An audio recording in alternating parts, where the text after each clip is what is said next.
நமஸ்காரம். அஸ்மத் சர்வகுருப்யோ நமஹ. சிவருத்ர சேனல் நேயர்களுக்கு வேங்கடம் ராம்நாராயண் அன்பு கலந்த வணக்கங்கள். நாம் இப்போ பார்க்க போகிறது குரோதி வருஷம் ஆவணி மாதம் நமக்கு எப்படி இருக்கும். ஒவ்வொரு சந்தர்ப்பத்திலும் நமக்கு முன்னேற்றம் என்பது மட்டுமே நம்முடைய எண்ணமாக கொண்டிருக்கும் மேஷராசி நண்பர்களே, வரக்கூடிய ஆவணி மாதம் 2024 16/8/2024 பூராட நட்சத்திரத்தில் துவாதசியில் பிறக்கிறது. ஒரு விசேஷம், இந்த மாதம் சுக்கிர தசையில் பிறக்கிறது. அதனால பூராடம் சுக்கிர தசையில் ஆரம்பிக்கிறது. நம்ம பலன் பார்க்கறதுக்கு முன்னாடி பொசிஷன் பார்த்துக்கலாம். மேஷத்துக்கு 2 குரு செவ்வாய், சிம்மத்தில் சூரியன் புதன் சுக்கிரன், கேது கன்னியில், தனுரில் சந்திரன், கும்பத்தில் சனி, மீனத்தில் ராகு. லக்னமும் மீனத்தில் தான் அமைந்திருக்கிறது. அப்ராக்சிமேட்டா இரவு 8 மணிக்கு பிறக்கிறது. அதனால லக்னமும் மீனத்தில் அமைந்திருக்கிறது. இப்போ நமக்கு மேஷத்திற்கு 2 குருவும் செவ்வாயும் சேர்ந்திருக்கிறார்கள். 12 ராகு ஓகே, 5 சூரியன் புதன் சுக்கிரன் சேர்ந்து நம்மை வழிநடத்துகிறார்கள். சரி சார், லாபஸ்தானத்தில் சனி இருந்து 3ஆம் பார்வையாக நம்மை பார்க்கிறான்.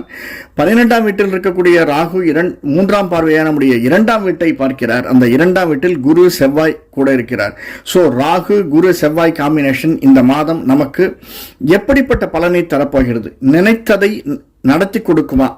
அதாவது 7ஆம் வீட்டுக்குடையவன் சுக்கிரன், அந்த சுக்கிரன் சூரியன் புதனோடு சூரியனுடைய வீட்டில், சிம்மம் சூரியனுடைய வீடு, சூரியன் ஆட்சியாக இருக்கக்கூடியது ஆவணி மாதம்.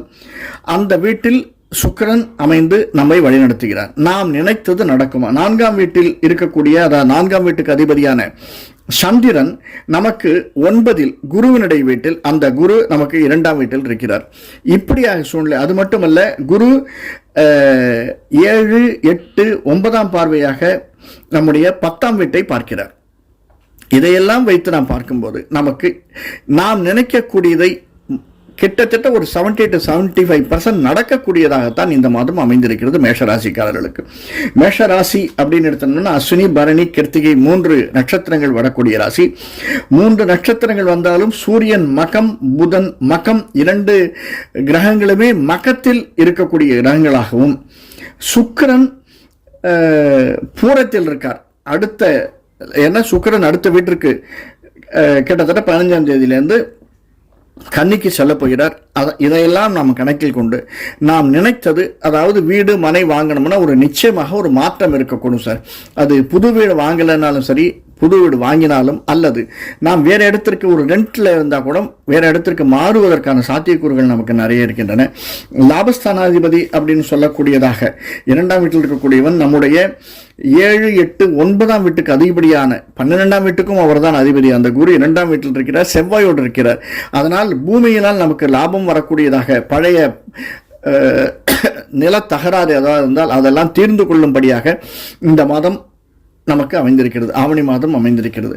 அது மட்டுமல்ல, கேது திசையில் நாம் எடுக்கக்கூடிய அனைத்து முடிவுகளும், அஸ்வினி நட்சத்திரக்காரர்கள் எடுக்கக்கூடிய அனைத்து முடிவுகளும் நமக்கு ஏற்றம் தரக்கூடியதாக அமைந்திருக்கும். ரீட்டைல் பிஸ்னஸ் மிகவும் ஓஹோன்னு இருக்கும் சார் இந்த மாதம். அதே மாதிரி மெடிக்கல் 2ஆம் வீட்டில் செவ்வாய் குருவோடு இருக்கார். செவ்வாயினுடைய பார்வை நமக்கு 8ஆம் வீட்டிற்கு இருக்கு.